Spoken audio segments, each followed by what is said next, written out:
The men who want to be the next Republican president are also honoring Mrs. Reagan. Ted Cruz tweeted that she will be remembered for her deep passion for this nation and love for her husband. Marco Rubio called her a woman of incredible grace and strength.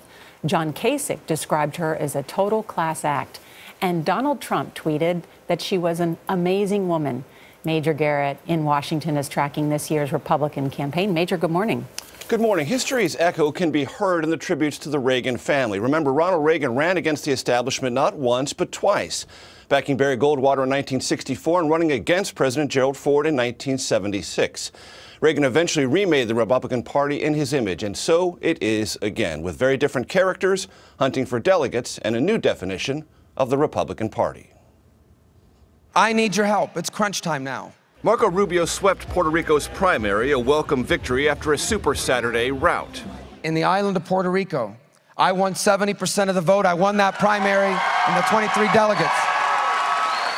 The win came mere hours after Donald Trump advised Rubio to quit.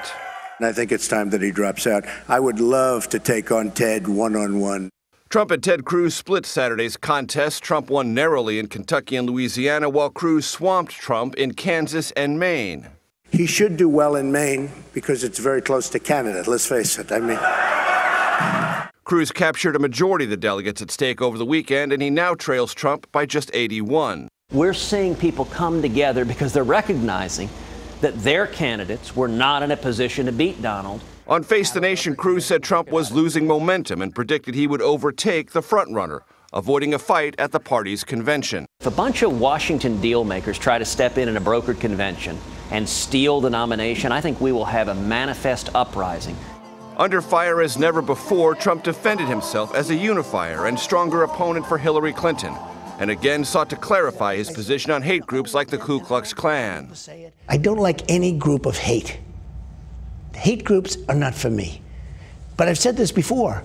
Trump also argued for changing the law to allow for the use of extreme measures to interrogate terror suspects. We have to beat the savages. By being savages? No, well, look, you have to play the game the way they're playing the game.